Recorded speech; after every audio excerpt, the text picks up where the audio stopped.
Mr. Heffern here, and here's a video on force fields binding energy.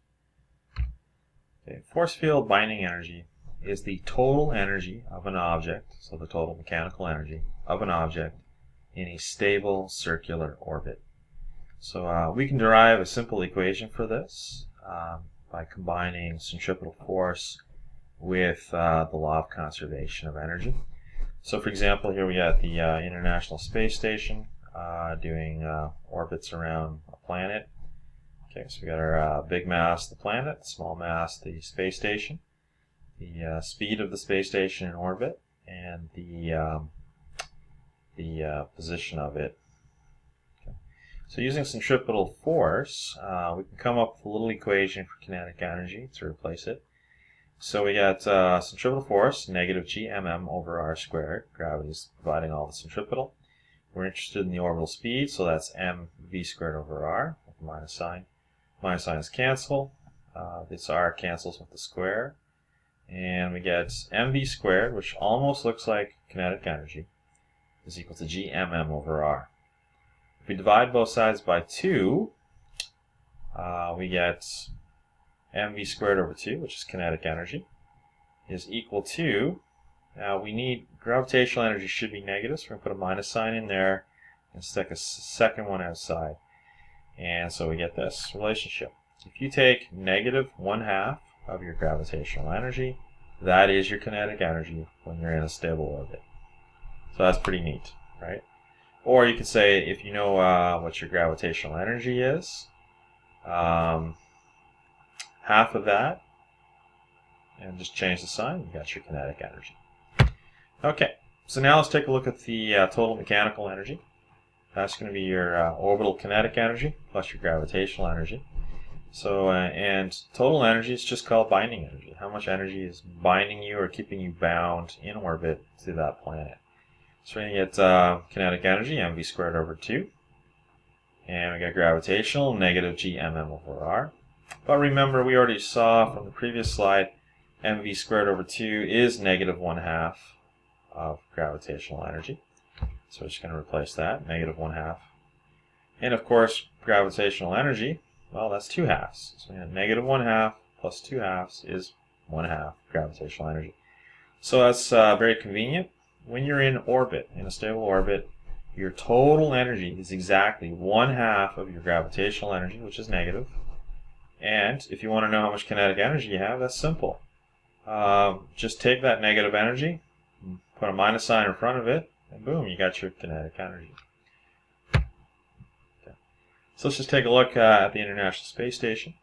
So the International Space Station has an altitude of 408 kilometers, and it's 419.7 metric tons. Okay.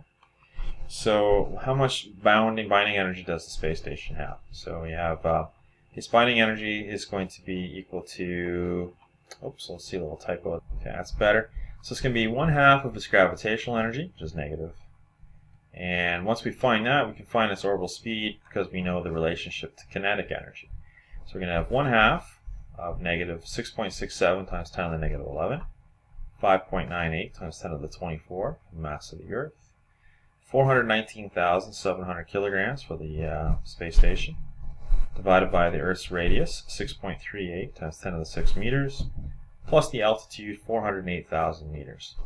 Okay, so we'll get that information, and there we go. The binding energy.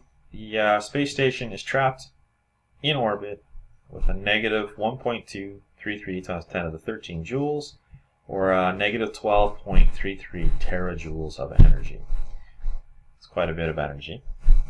When you think about it, the Hiroshima nuclear bomb was 63 terajoules, so that's about 1/5 of an atomic bomb right there.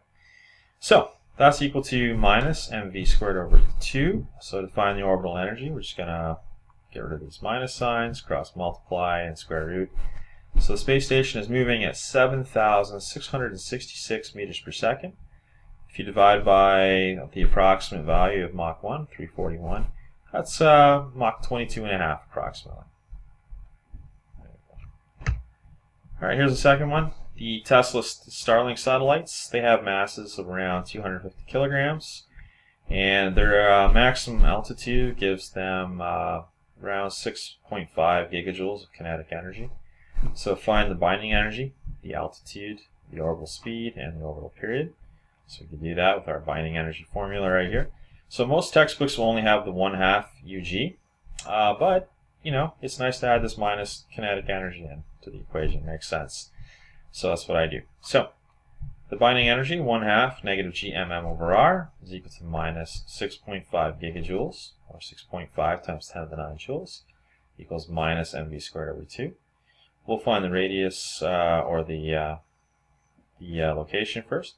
So we got the Earth's radius plus h, and we're just going to cross multiply and then subtract, and we'll find the height of the satellites is approximately 1.29 times 10 to the 6 meters, or an altitude of 1,290 kilometers. That's pretty good.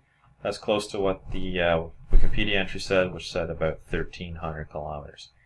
And then if we take the same number, 6.5 times 10 to the 9, multiplied by 2, divided by the 250, square root, they're flying around at 7,211 meters per second, or around Mach 21.1. And if we were to use the period formula instead, we find that we can also find out how often that happens. So now, what if we had a crazy sci-fi situation? So this doesn't really happen, but you know, it's just fun for practicing your physics. We have a 100-ton ship, okay, with an electrical charge on it of positive 10 to the 5 coulombs, and it's at a position of 10 to the 7 meters from a planet which has a mass of 10 to the 25 kilograms, okay, and a charge of 10 to the negative 6 coulombs. So now it's not only bound by gravity, it's also bound by electric charges. So we have to change our formula slightly. So instead of just 1/2 UG, it's 1/2 of its total potential energy. So it'll be gravitational plus elastic.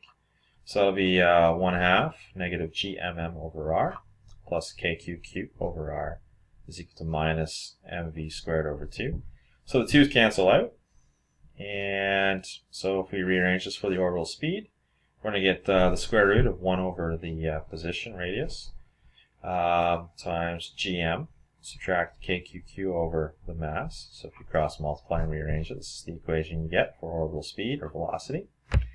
Sub in our numbers, 6.67 times 10 to the negative 11 times 10 to the 25, 9 times 10 to the 9, negative 10 to the 6, positive 10 to the 5 over 10,000 for the mass. And, oops, sorry, I think that's 100,000. Let me just fix that typo.